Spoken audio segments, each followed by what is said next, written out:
Hi my friends, it's Sharon, and as you know, I'm all about helping you transform the chaos in your life into harmony in a hurry-up world. You know, you may wonder why I say in a hurry-up world. When my kids were young and we were trying to get to the different events, I'm sure it's the same for you, there's 6,000 things going on and so you're in a hurry.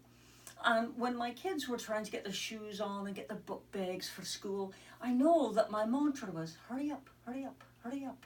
We've got to get going. We've got to get out of here. We've got to get you to the bus. We've got to get you to school. I've got appointments to make. Hurry up. I think that I made them hurry so often that I think Velcro shoes were the only ones that they could do up. They wouldn't like it very much if I told you that it took them for ages to learn how to tie them, because I would tie them up to get them out of here.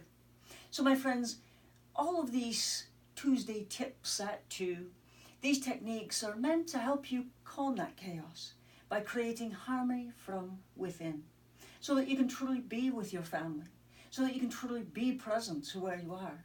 Because that which matters most, as Goethe says, should never be at the mercy of that which matters least. So today, put out the APB on yourself. Make yourself present to where you are by gaining that awareness, by pausing and by taking a breath.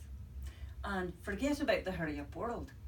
Take that moment to be present to your children, to your family, to your co-workers, to whatever you're doing, wherever you are, and whoever you're with.